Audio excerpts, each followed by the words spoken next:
this is. These are the best.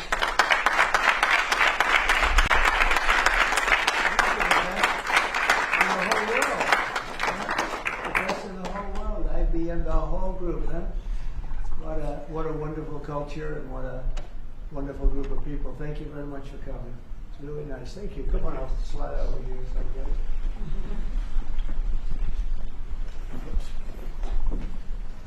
For the media, I will tell you, this is a serious group of people. Right? That's great. Thank you very much. Look at all of it. Wow, look at the people. It's seriously the biggest business people anywhere in the world, so I think it's a great tribute. Whatever they're teaching you well, right? Thank you very much. You're welcome to the White House as we celebrate Diwali, because they said there has to be a very heavy emphasis on the V, Diwali, the beautiful Hindu festival of lights, and that's what it is. It's a great festival and it's amazing people.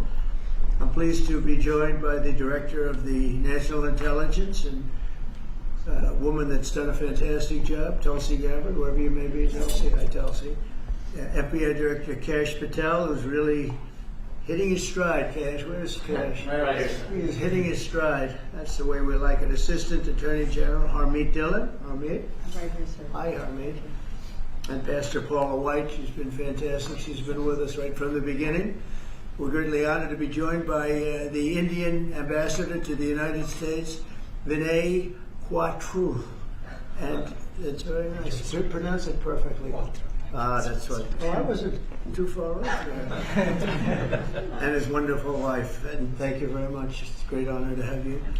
As well as our new ambassador to India. This is a nice, easy name, Sergio Gore. Sergio, congratulations, Sergio. You're going to do a fantastic job. And thanks as well to incredible Indian American business leaders, the biggest in the world, really. If you look at these companies, what they've done, the biggest in the world. CEO of IBM, Arvind Krishna, and Arvind, congratulations. I know you're working hard on a couple of jobs that I'm watching, and good luck with them, right? Yes. Good luck. It's amazing what you've done. Chairman and CEO of Adobe, and that Adobe is big stuff, and that's Shantanu Narayan. Thank you. Thank you very much, Shantanu. Nice to see you. Thank you very much. CEO of Micron Technology, we know what that is, Sanjay Marotta. Sanjay, nice to see you again. And CEO of Palo Alto Networks, Nikesh Arora. And I want to thank you very much for great success. It's a hell of a group of people. And in addition to that, we have a lot of other tremendously successful people gathered. On behalf of all Americans, let me also extend our warmest wishes to the people of India. I just spoke to your Prime Minister today. We had a great conversation. We talk about trade, we talk about a lot of things, but mostly the world of trade. He's very interested in that. Although we did talk a little while ago about let's have no wars with Pakistan. And I think the fact that trade was involved, I was able to talk about that. And we have no war with Pakistan and India, and that was a very, very good thing. But he's a great person, and he's become a great friend of mine over the years. In a few moments, we'll light the Diya as a symbol of faith in the victory of light over darkness. It's a beautiful term, light over darkness. That's what it's all about. It's knowledge over ignorance and good over evil. During Diwali, revelers recall ancient stories of enemies defeated, obstacles removed, and captives freed. The glow of the Diya flame reminds us to seek the path of wisdom and to work with diligence and to always give thanks for our many blessings. And we do have many blessings. Everybody in this room has many blessings. And even I will say, I'm not going to use the word fake news, I refuse to use it. Media has some good blessings. One of the blessings is that you didn't have to stand in the mud outside anymore. You know, you now have a beautiful stone surface, the identical color of the White House. For years they had to stand when we had press conference in the mud because it was grass, and I decided to take care of that, so I think they appreciate it. As we look back in the past year and really look up to the next number of years and hopefully decades and centuries, we've got much to be thankful for, and Think of it, a year ago we were a dead country. This country was a dead country, and now we're the hottest country anywhere in the world. These guys can testify to that because I know this. I watch their stock prices, and they're like rocket ships, right? Do they ever stop? Let's keep it that way, right? Let's not talk about it, right? Let's just keep it that way. It's amazing. We have more than $17 trillion. They're part of the reason. More than $17 trillion of investment pouring into the United States. It's going to be, I believe, over $20 trillion by the time the year's up. And as an example, the last administration had less than $1 trillion in a period of their 4-year period. They had less than $1 trillion. We're going to have 20 trillion. We have over 17 trillion already. That's investment coming in. And I think it's largely for two reasons. We had a good election on November 5th, but maybe more importantly, of course, it wouldn't happen if that election result didn't happen.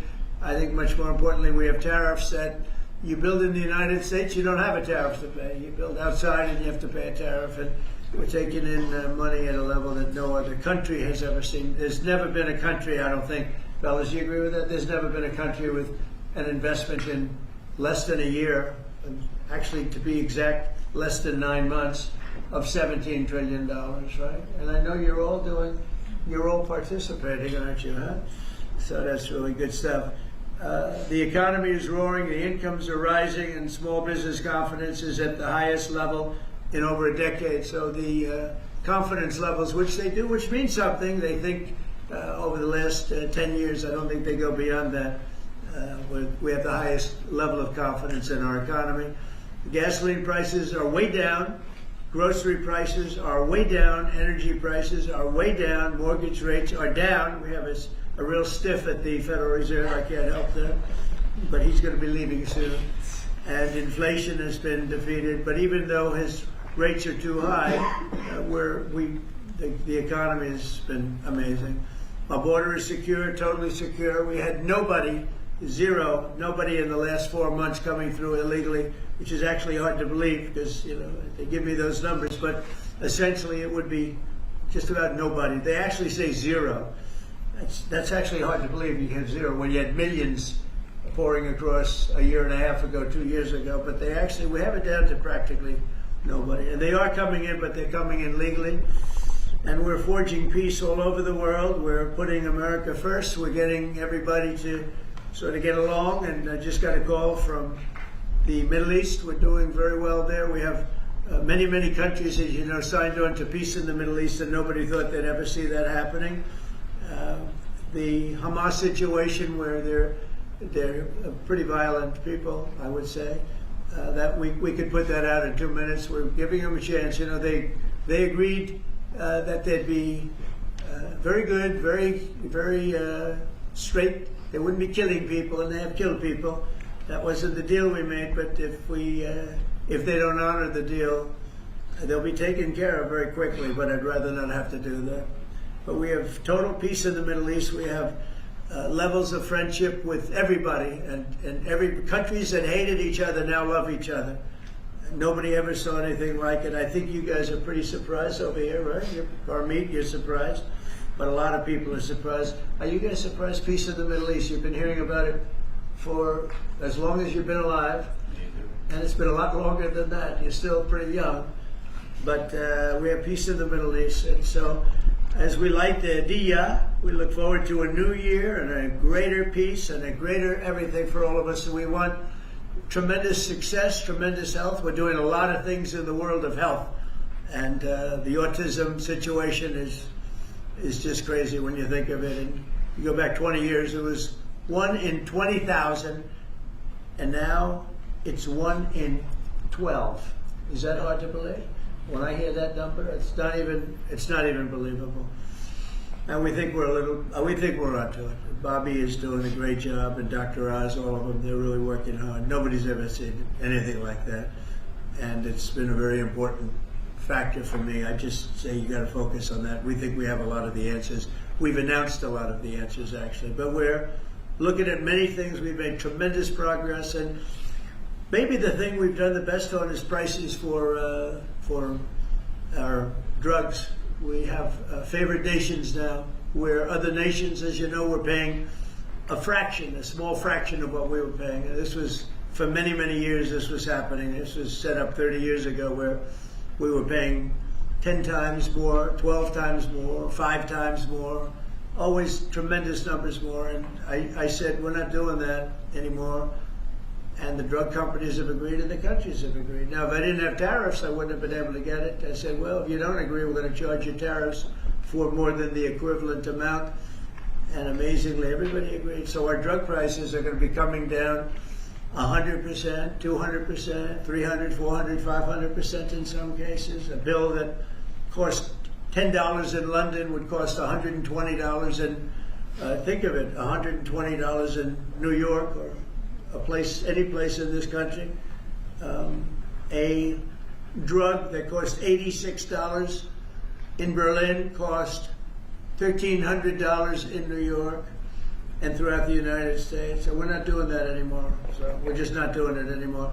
So I just want to, and I think that's going to be huge for our anything, Medicaid, Medicare, Social Security, anything having to do with health, because the drug prices are going to be coming down. And I tell the story of my last administration, my 4th year. I was so honored because I brought drug prices down. The first time in 28 years, prices were brought down by a certain amount. I'll tell you what the amount was in a second, but by a certain amount. And so at the beginning of the year to the end of the year, I actually brought them down. First time in 28 years that happened. And the number was 1/8 of 1%. That's all I say. But I was proud because first time it ever happened. And now I'm bringing prices down 600%, 700%, 900%, 200%. So I can't believe I actually had a news conference to celebrate 1/8 and 1/4 of 1%. But that was, you learned, right? Yeah. So we're doing, and you guys know more about favored nations than anybody. So we're going favored nations, we're demanding it, and we've got it. And as you know, we had Pfizer, we had the big companies, they were all agreed or close to agreeing, but the countries have agreed to. Actually, the countries would be generally more difficult. If we didn't have the power of tariffs, they wouldn't have agreed. They would have said, nope, you got to pay 10 times more than we're paying. We were paying 10 and 12 times more than other countries for the exact same pill made in the exact same lab or factory. So it's an amazing thing. I think it's an absolute game changer. Nobody's ever even heard of a thing like that. And you'll see the results over the next year and a half, and I think it's great. So I'd like to ask a person who's really been fantastic. We'll ask a few of the people to say a few words. You're on international television, so don't get nervous. Cash, would you say a few words, please? You've done a fantastic job. Well, thank you, Mr. President. It's an honor to be a first-generation Indian American whose parents lawfully immigrated to this country. And under your leadership, so many more millions of Americans are living that dream. And to celebrate it here in the Oval Office on Diwali, which you said, rightfully so, is a triumph of good over evil. It's just an incredible honor. It's incredibly humbling. Indian Americans around the world and Indians around the world are thrilled that you are such a profound leader in sharing this diversity with the world. And we can't thank you enough, and happy Diwali. Good. Well, thank you and congratulations on everything. And how about a great company, IBM? He's taken this company from, it was a little troubled, as I remember, a few years ago, like 10 years ago, to being one of the hottest companies anywhere in the world. Arvind, could you say a few words? Thank you, Mr. President. In the spirit of Diwali, we should also acknowledge all that the President and the administration is doing to really boost technology, innovation, and that leading to economic growth. I want to point out, people forget often how much public and private partnerships in the United States have mattered to boost technology. You look at semiconductors, you look at space, you look at the internet, mobile, and hopefully quantum down the road. So, Mr. President, I'd like to thank you for all that you're doing to boost our technology leadership. Well, you have done amazingly, and I just think it's incredible. I know exactly what you've been through, because it was a troubled company until you came along, and you made it very untroubled. You made it a rocket ship, so I congratulate you. Thank you, Arvind, very much. We have a very, very great company, Adobe and Shanta. Could you say maybe a few words, please?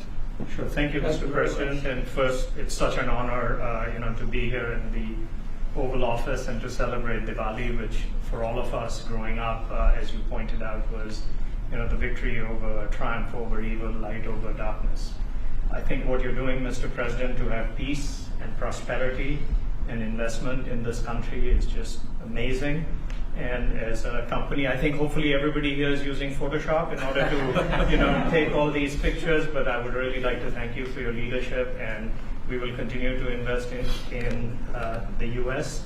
to make sure that we continue to drive innovation. And Thank you. your investment's been very large. So how much have you invested, and do you plan to invest in the U.S.? As far as our investment is concerned, it's all intellectual property, it's people, so we make everything here, so that's the software. That's good. And so we're a $20 billion revenue company now, we're one of the largest software companies in the world, and headquarters is Silicon Valley. So That's thank you, very Mr. good. President. Fantastic job. How much are you investing, IBM? 150 billion over the next 5 years. 150 billion, that's good.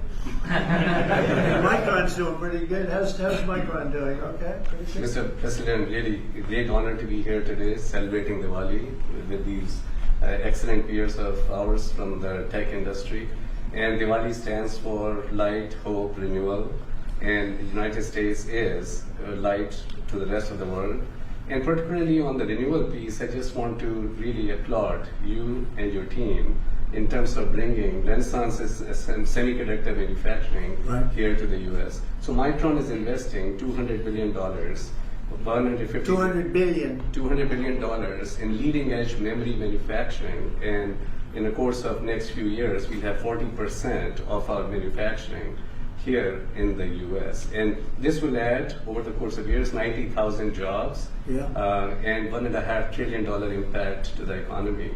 So we are very thankful to the support that we get from your team and Mr. President, from you, in terms of bringing memory here to the U.S. And memory is key with AI today, right? Yeah. You always talk about memory. I have a good memory. Those machines have a better memory, right? No matter what you do. Absolutely. That's fantastic, really fantastic. Nikesh at Palo Alto is a hot one. And tell me about that. Go ahead, please. Mr. President, thank you for having me here, and it's a pleasure and honor to be Great here honor. to celebrate Diwali with you. As my colleagues have said, this is a triumph of good over evil and prosperity, and what you've done the last 9 months in terms of making the United States one of the most business-friendly administrations and allowing us all an opportunity to invest, not just in technology but in our people, is just amazing. We are now the largest cybersecurity company in the world, and we just recently that's good. recently spent $25 billion in sourcing technology. So all cyber security is made in the United States, because we believe that the next bastion in the world is going to be cyber war, and we just want to make sure we are prepared as a country and really show off our companies and our critical infrastructure. Fantastic job. It's amazing what you've done. And all of these people, to me, they mean two things. Big investment, but the big investment I like because of jobs. It's a tremendous number of jobs that they've produced. Would you say a couple of things about your great company, please? Thank you, Mr. President. I'm with Stone Point Capital, private equity, which I'm sure you know, and we just raised a new $11.5 billion fund, and we obviously invest very heavily in financial services technology, and so it's actually an honor to be here in the Oval Office with you, and as a fellow Wingfoot member too, I've always it's always a pleasure to be with you, and I got to tell you, you're the best president that I've ever seen, and we're so proud of you. Thank you very much. I'm glad I asked him to say that. Would you like to say something about the great job you're doing? Right here. Anybody back here? These are all incredible people that everybody looks, in the business world, everybody looks up to them. Please, go ahead. Would you like to say something? Thank you for your Go ahead, leadership. please. Thank you for your leadership. I love that. I love this. I didn't ask him. I'm running a tech business for Thank you, 21 years. We build products on AI and machine learning. Thank you, Mr. President. And it's going great, right? Yes. Good. How about over here? We have some very unshy people. Harmeet, how about saying a few words? Well, thank you, Mr. President. It's a tremendous honor to have supported you 3 times and been part of your administration. And on this day of Diwali, I say on behalf of the United States Department of Justice that the message of the triumph of good over evil and knowledge over ignorance and justice over injustice is something that your administration is personifying, and it's a tremendous honor to to be part of it, and thank you very much for including us here today. But then you're at the DOJ and doing a fantastic job. I Thank hear you, sir. her. That's great. She's doing a good job, Cash, right? She's been And outstanding. Tulsi, we know, is doing a good job. What do you think, Tulsi? Yes, sir. Thank you very much. You are doing today what you have done throughout your time in service, is bringing people together from all across the country and all different backgrounds. And this day is, of course, very special to so many of us because while it is the celebration of hope and light and renewal, we can never forget that the source of that hope, light, and renewal comes from God's love for every single one of us. And so today we celebrate God, His love, and the blessings that He has shared with all of us. Oh, fantastic. Thank you all very much. Anybody like to say anything? Would you like to say something, please? Mr. President, let me start first of all by expressing a deep sense of gratitude for opening up White House, Oval Office, your home, to mark Diwali's Festival of Lights, which is celebrated by over 1/5 of humanity. And as Cass said, you are showcasing the strength of diversity through this celebration. So it's truly a great honor. Thank you very much for that. May I also, on behalf of my Prime Minister and my own behalf, wish you and your loved one a very, very happy Diwali greetings, particularly to over 5 million strong Indian diaspora in the US. That's right. And may I close by making a wish, which is normally we do for Diwali. We wish that the light of Diwali continues to shine on your success and on the strength of India-US partnership. Thank you very much. I spoke to him today. He's doing well. And your country is doing very well. You know that. Thank you, Mr. President. So we're supposed to light something, but I thought maybe because he's had such an outstanding year, I'm going to ask Arvind to maybe do the honors. Can you handle it for me? Arvind? I think you might do a better job than me. So if you could take care of that, it'd be great.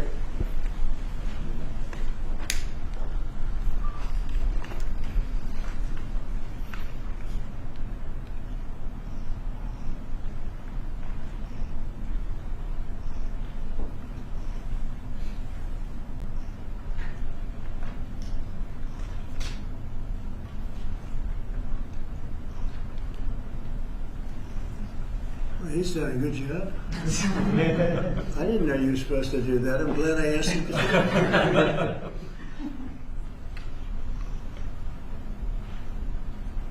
Would you like to come to light? Yeah, if you want.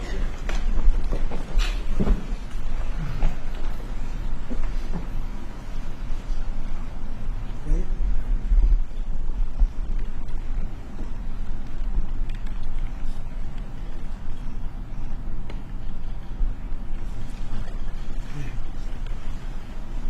Thank you, Mr. President. Thank you all. Thank you.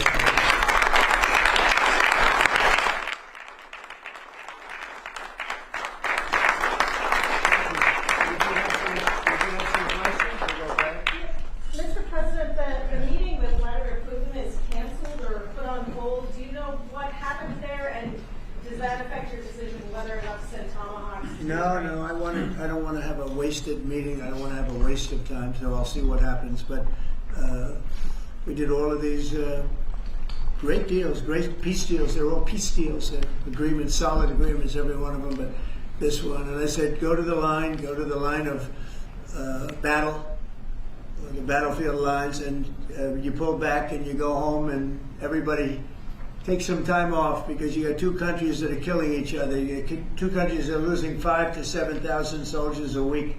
So we'll see what happens. It's we haven't made a determination. Mr. President, are you asking the Justice Department to look into the federal investigations into you and look for compensation, and how much are you asking for?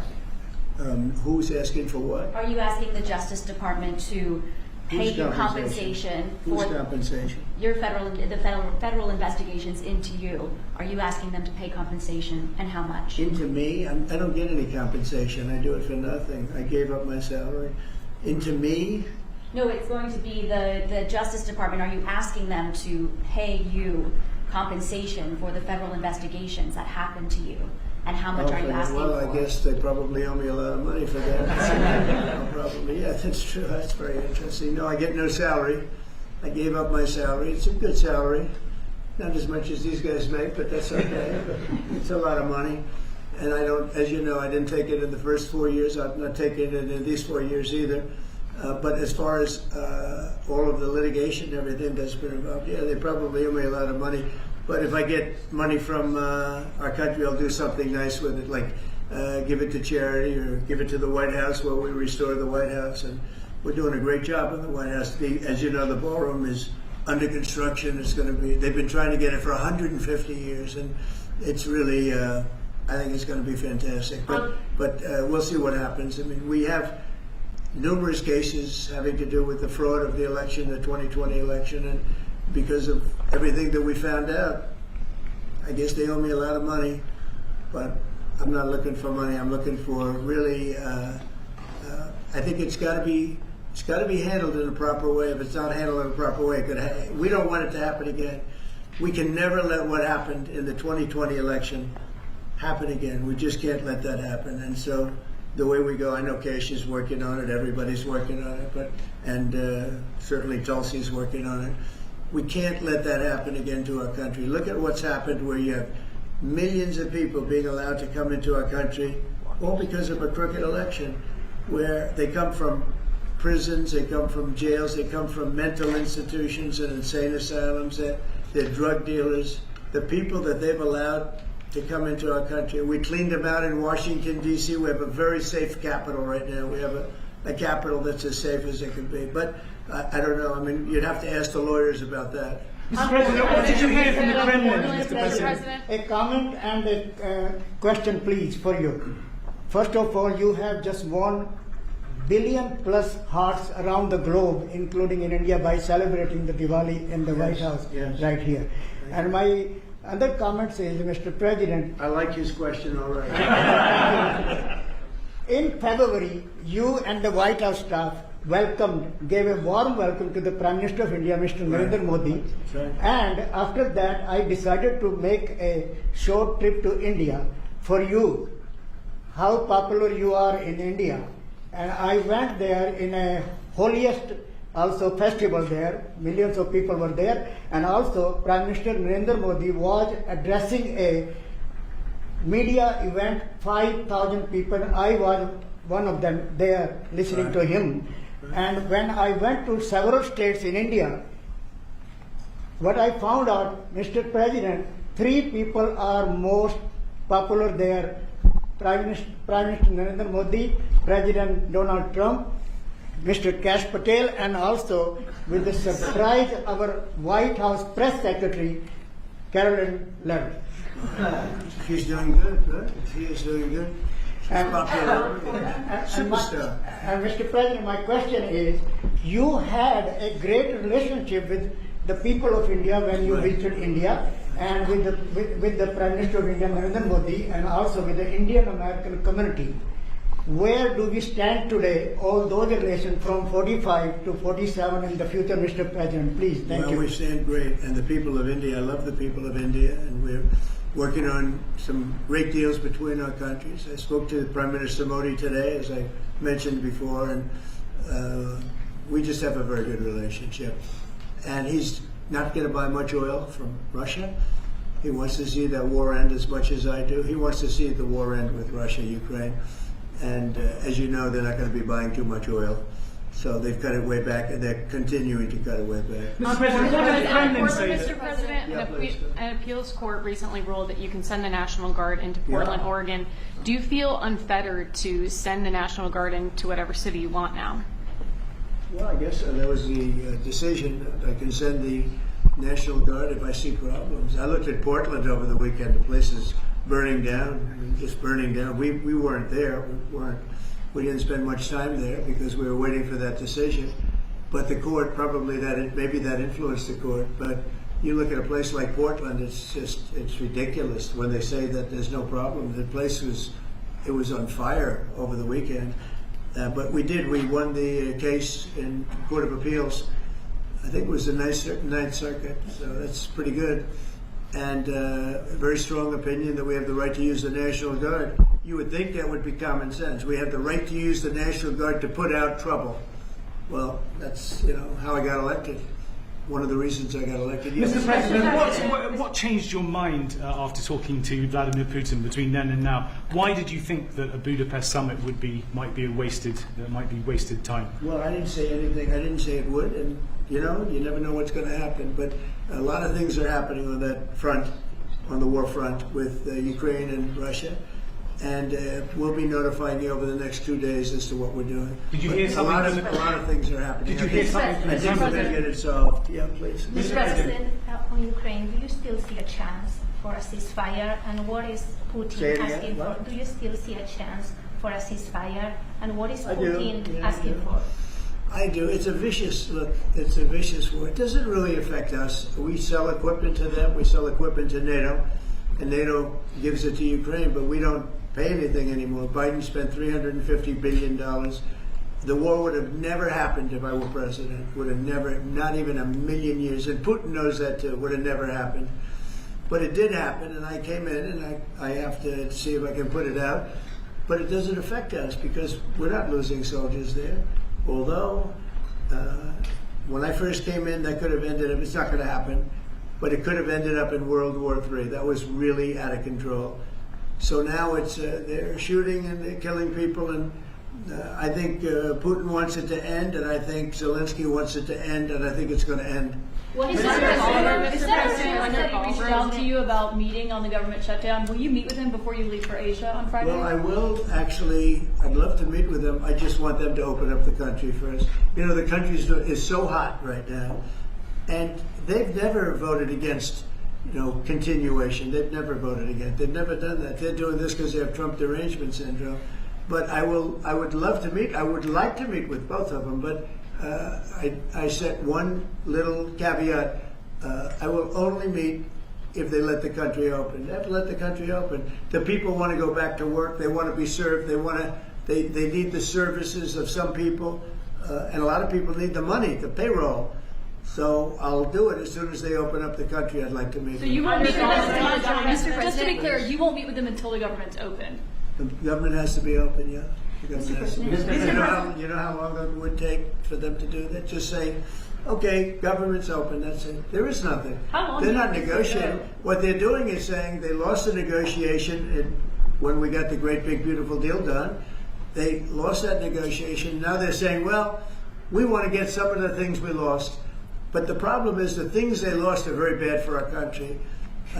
We don't want to have people come over from all over the world, from prisons and all, and have them have their health care paid for. We want to take care of people that are American citizens and all. So they want $1.5 trillion of money to be wasted and jeopardize the health care of other people. We're not going to do that. So I would love to meet with them. We want the country open first. Mr. President, a new poll shows that if Curtis Sliwa dropped out of the New York mayoral race, then Andrew Cuomo would only trail Mamdani by 4 points. Would you call Curtis Sliwa to drop out of the race so that can happen? Well, I looked at the polls, and looks like we're going to have a communist as the mayor of New York. It'll be very interesting. But here's the good news. He's got to go through the White House. Everything goes through the White House, at least this White House it does. And we'll have to see what happens. But if he dropped out, he's not going to win. And not looking too good for Cuomo either. But maybe, I don't know, if he dropped out, maybe Cuomo would have a little bit of a chance, but not much. Because it looks like the lead it's not a great lead, but it's big enough that he should be able to win. So, I don't know that I want to get involved. It's really a question of, would I rather have a Democrat or a communist? And I would rather have a Democrat than a communist. Will you meet with Mamdani if he wins? Yeah, I'll speak to him. I think I'd have an obligation to speak to him, but I love New York. I've always loved New York. I just can't believe a thing like this is happening. I left New York, and we had a mayor, de Blasio, who was a disaster, but when I left, it was sort of before he could really take hold. And boy, New York was a hot city, and now it's sad to see what's happening, frankly. And with the communists in charge, look, you just go back 1,000 years. I mean, it's been done many times, 1,000 years. It's never worked once, so it's not going to work now either. On your phone, Mr. President, you're building You're building your ballroom right now. They're also building the Obama Presidential Library. I'm wondering if you've He seen. needs help. Have you seen pictures of the architecture, and Yeah, what do you think I of did. it? It's not too pretty. No, but it's closed. It's stopped. They ran out of money. I mean, he's building a library / museum. You know, you call it some museum, and usually they call it library and museum. That's the official name. And they're stuck. And he wanted only women and DEI to build it. Well, that's what they got. And the construction workers are standing out there and saying, we want to be able to build it. You know, I built a great building in Chicago, as you know, a big, beautiful building, one of the tallest buildings in the country. And we got it built very quickly, very well. And we used the construction workers of Chicago. They're great workers. They're great construction people. And I suggested he get them involved. But they're hundreds of millions of dollars over budget. And I think it stopped. I'm reading these terrible stories. But that's the way our country was run under President Obama, too. Nobody knew it. Mr. President. Thank you, Mr. President. Russia remains China's top crude oil supplier in September. Are you considering tariffs on China? Well, I mean, you read the same papers as I do, but I don't have to read the papers because I'm the one. Right now, as of November 1st, China will have about 155% tariff put on it. And I don't think it's sustainable for them, so I want to be nice to China. But China's been very rough with us over the years because we had presidents that weren't smart from a business standpoint. Some were good politicians, some weren't even good politicians, but they allowed China to take advantage of us and every other country to take advantage of us. If you see, I made a deal with the European Union. I made a deal with Japan, with South Korea. I made a lot of these deals that are great deals, and I was able to do it. It's really national security. I was able to do it because of tariffs. And we're getting hundreds of billions, even trillions of dollars paid into the United States. We're a very rich country again. We'll start paying off debt. We'll do a lot of things. We'll probably make a distribution out of some of the tariff money. I think we're going to make a distribution over the next fairly short period of time to the people because we took in so much money from the tariffs. Just European Union, $650 billion. Japan, $550 billion. South Korea, $350 billion. That's even a lot of money for you guys, right? That's not bad, right? But no, we're taking in a lot of money, and it keeps people like this here because that's why they're coming in. I mean, you wouldn't be, I mean, I'm not going to speak for you, but generally they won't be coming in if we're offering tariffs. They come in here and they don't have to pay any tariff. If they do it outside, they pay a lot of money, a lot of tariffs. The money comes to us. And in order not to pay the tariff, they come and they build here. That's why we have more plants under construction than we've ever had in the history of our country. And you wouldn't think it's complicated, but you would have thought somebody would have done this a long time ago, sitting in this beautiful seat behind what's called the Resolute desk. You know that, right? This is a very famous. This is even more famous than any of your desks. But your desks are very good. Can I just follow up on her question to you? Because the New York Times is reporting that your legal team is seeking $230 million from your own Justice Department now in response to the investigations into you. Is that something you want your legal team to do? I don't know what the numbers are. I don't even talk to them about it. All I know is that they would owe me a lot of money, but I'm not looking for money. I'd give it to charity or something. I would give it to charity, any money. But look, what they did, they rigged the election. And as you know, we had, in one case, 60 Minutes had to pay us a lot of money. George Slobodanopoulos had to pay us a lot of money, and they already paid. You know, they paid me a lot of money because what they did was wrong. And you know, when somebody does what's wrong, now with the country, it's interesting because I'm the one that makes the decision, right? And you know, that decision would have to go across my desk, and it's awfully strange to make a decision where I'm paying myself. In other words, did you ever have one of those cases where you have to decide how much you're paying yourself in damages? But I was damaged very greatly, and any money that I would get, I would give to charity. Thank you, Mr. President. Is the Democrat Party now more Zoran Mamdani's party than it is even Leader Schumer's or Leader Probably Jeffries? is, yeah. Look, I mean, maybe he'll run for president in 4 years. You have a communist president. That would be interesting, right? I don't see it happening. You know, I've always said you will never see and I always talked about socialism, and you will never see a socialist so-and-so. And I was right. I say it in speeches. We will not have socialism in our country. And I was right. Communism, yes, but socialism. In other words, they skipped socialism and they went down to communism. No, he's a communist, and he's going to be maybe the mayor of New York. I don't know. Maybe, you know, polls are wrong, but these polls seem to be pretty consistent. But he would be, I would say he would be the leader of the party. It's not Schumer. Schumer's shot. He's shot. This poor guy, I feel sorry for him. I've known him for a long time, but he's I think he's mentally gone. He's been beat up by young, radical lunatics. And I think Chuck Schumer is, he's gonzo. I really do. I think he's probably not going to run. It shows that he's losing in every poll. Now, this is hard. You know, he wants to meet with me. It's sort of hard to meet with a guy after I make a statement like that, but I'm just giving the facts. I think Chuck is probably finished. I know some people, Democrats, that would be good, some good politicians and some, you know, reasonable people. But I understand that they would not have a chance of, you know, getting even the concept of holding the torch. They're not going to get it.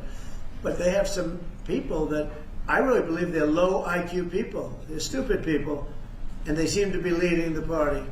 So we'll see what happens. Look, the Republicans are strong. We have great leadership. We're very strong in every way, and we're going to keep it that way. But we are really a strong party. You know, our party's grown magnificently. We've gotten, when I look at all the union votes I got, nobody thought that was ever possible. Look at the election where I won popular, I won everything. I won all 7 swing states. If you win 3 or 4 swing states, you're doing great. I won all 7 by a lot. And I think the best thing when you look at districts, 2,700 versus 525. That's big. That's why the map shows all red. So we won in a tremendous landslide, and that's because people like our policy. I guess they like me, but they like my policies. Strong borders, good education, low taxes. You know, in the great big beautiful bill, we got the biggest tax cut in history. Not only no tax on tips, no tax on Social Security, no tax on overtime, we got the biggest tax cut in the history of our country in the bill that we just approved. And I think people see that and they like it, and that's why we're doing well, but they are not. They do not have leadership. Thank you very much, everybody. Thank you, guys. Thank you very much. Thank you, guys.